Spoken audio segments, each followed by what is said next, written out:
गूंज news desk पर आप सभी का हार्दिक स्वागत है। मैं शाना परवीन शान हाजिर हूँ आपके सामने कुछ खबरों के साथ। जानते हैं क्या है खबर। विधवा स्त्री घुट घुट कर जीवन जीने को मजबूर।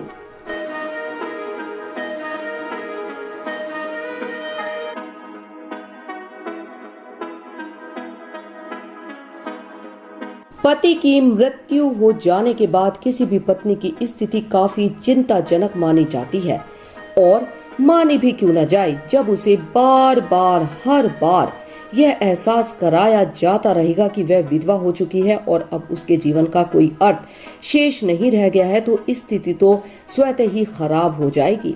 समाज विधवाओं की मदद करने की बजाय उनको बंदिशों में रखना पसंद करता है।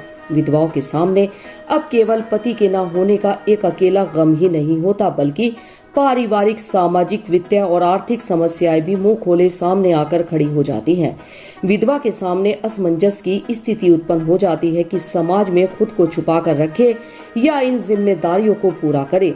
समाज का कर्तव्य है कि विधवाओं को भी सम्मान दे और उन्हें भी बाकी लोगों की तरह से समझे। 23 जून को विधवा दिवस मनाने का उद्देश्य। इन सब बातों को ध्यान में रखते हुए विश्व स्तर पर प्रत्येक वर्ष 23 जून को अंतर्राष्ट्रीय विधवा दिवस मनाया जाता है। इस दिवस को मनाए जाने का उद्देश्य सभी आयु व वर्ग की महिलाओं को साथ लेकर चलना है, सब क्षेत्रों को आपस में जोड़कर कार्य करना है और सभी प्रांत की महिलाओं को विशेष पहचान दिलानी है। इन सब बातों को ध्यान में रखते हुए 23 जून 2011 को पहली बार संयुक्त राष्ट्र महासभा द्वारा अंतर्राष्ट्रीय विधवा दिवस मनाए जाने की घोषणा की गई थी। एक अच्छा प्रयास होने के कारण इस दिवस को हर वर्ष मनाया जाता है। आपको बता दें कि ब्रिटेन की लुम्बा फाउंडेशन समस्त विश्व की विधवाओं के विरुद्ध हो रहे अत्याचारों पर कई सालों से संयुक्त राष्ट्र संघ में अभियान चला रही है। इस दिवस का उद्देश्य सभी विधवा महिलाएं वैधव्य की पीड़ा से मुक्त जीवन जिए और उनमें आत्मविश्वास व आत्मसम्मान की भावना प्रज्वलित हो। भारत देश में विधवाओं को किसी जानवर से कम नहीं समझा जाता। आपने अपने आसपास के क्षेत्रों में भी देखा होगा कि सदियों से विधवा महिलाओं को उनके अधिकारों से वंचित रखे जाने की परंपरा रही है। ससुराल में जब किसी स्त्री का पति मर जाता है तो उसे जबरदस्ती मायके भेज देते हैं। ऐसा इसलिए किया जाता है जिससे संपत्ति में से उनको कुछ भी हिस्सा ना देना पड़े। कहीं पर तो धर्म व जाति के आधार पर विधवाओं के अधिकार उन्हें दिए जाते हैं और कहीं पर बहाने बनाकर अधिकारों से वंचित कर दिया जाता है। हिंदू उत्तराधिकार कानून के तहत संयुक्त हिंदू परिवारों में जो महिलाएं विधवा हो चुकी हैं उन्हें जीवन यापन के लिए न्यूनतम धन पाने का अधिकार है। कानून बनते हैं और कोशिश की जाती है कि अधिकाधिक महिलाओं द्वारा इनका लाभ उठाया जाए, पर क्या ऐसा संभव हो पाता है? कितनी तो ऐसी महिलाएं हैं जिन्हें अधिकार शक्ति वर्तनी भी नहीं आती होगी। इसका जीता जागता उदाहरण आप ग्रामीण क्षेत्रों में देख सकते हैं। इसके अतिरिक्त दूर मत जाइए, आप अनेक विधवाएं ऐसी भी देख सकते हैं जिन्हें 23 जून का पता ही नहीं होगा। सच तो यह है कि हमारे देश में आज भी विधवाओं के जीवन से जुड़ी अनेक ऐसी परेशानियां हैं जिनका हल निकालना बेहद कठिन है पर जरूरी भी है। संसार की लाखों विधवाएं ऐसी हैं जो भेदभाव, हिंसा, गरीबी, अभाव, बीमारी, उत्पीड़न, बेघर, सेहत आदि समस्याओं से जूझ रही हैं। इसके अलावा एक अनुमान के मुताबिक लगभग 115 मिलियन विधवाएं गरीबी में रहने को मजबूर हैं, जबकि लगभग 90 मिलियन के करीब महिलाएं ऐसी हैं जो शारीरिक शोषण का शिकार होती रहती हैं। यह परंपरा पहले ही से चली आ रही है कि महिलाएं घर परिवार की संपत्ति से दूरी रखी जाती हैं और उन्हें केवल चूल्हा चौका तक सीमित कर दिया जाता है। कुछ क्षेत्रों में तो विधवाओं के हाथ का बना भोजन तक खाना पसंद नहीं किया जाता। घर परिवार की संपत्ति पर अधिकार पुरुष वर्ग का समझा जाता है और इस क्षेत्र में लिए जाने वाले सभी फैसले पुरुषों के ही हाथों में होते हैं। आप सभी ने इस प्रकार की बातें देखी भी होंगी और सुनी भी होंगी कि महिलाओं को नौकरी के दौरान भी कम मेहनताना या फिर मजदूरी दी जाती है, जबकि पुरुषों को पूरा मेहनताना दिया जाता है। अगर कोई महिला इस बारे में आवाज उठाती भी है तो उसकी आवाज को दबा दिया जाता है। इस समय हमने बात की है एक सधवा स्त्री की। अब आप खुद अंदाजा लगा सकते हैं कि जब इनके साथ ऐसा व्यवहार है तो विधवाओं की स्थिति में तो और अधिक खराब व्यवहार होगा। पति के मर जाने के बाद विधवा को मायके छोड़ दिया जाता है या उसे यह कहकर चुप करा दिया जाता है कि पति के बिना क्या करेगी, दौलत या हक लेकर।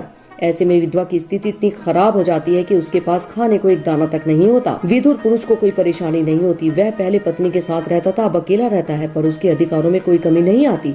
विधवा को उपेक्षा, उत्पीड़न, भेदभाव एवं घुटन का जीवन जीना पड़ता है। समाज के ताने सुनने पड़ते हैं। नकारात्मक दृष्टिकोण की वजह से विधवाओं का जीवन और भी कठोर व कठिन हो जाता है। जब पानी सर से अधिक ऊपर उठ जाता है तब विधवाओं द्वारा आत्महत्या तक कर ली जाती है। क्या करें, विधवा को जब कोई चारा ही नजर नहीं आता वह दुखी होकर अपनी जीवन लीला समाप्त कर लेती है और ऐसे में भी समाज पर कोई फर्क नहीं पड़ता। विधवा को डायन करार दे देना। हमारे देश भारत में कुछ क्षेत्रों की स्थिति बेहद खराब है। वहाँ के लोगों में बहुत रूढ़िवादिता है। वहाँ जब कोई स्त्री विधवा हो जाती है तो उसे अपशगुनी या चुड़ैल मान लिया जाता है, डायन कहकर संबोधित किया जाता है।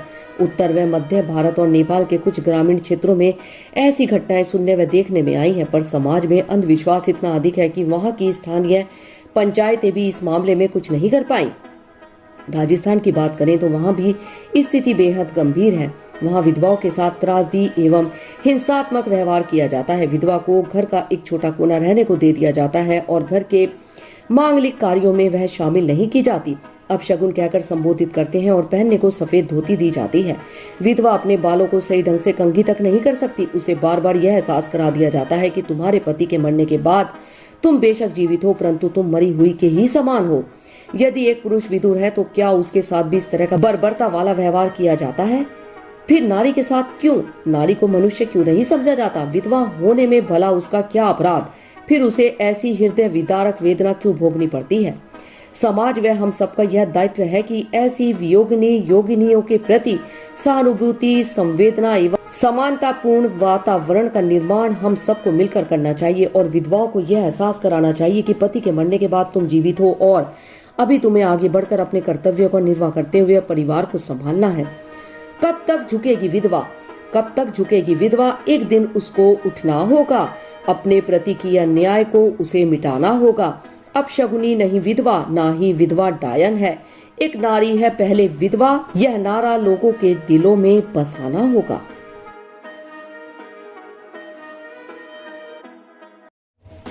आज केवल इतना ही। और अधिक ताजा तरीन खबरों के लिए जुड़े रहे प्रखर गूंज न्यूज डेस्क के साथ।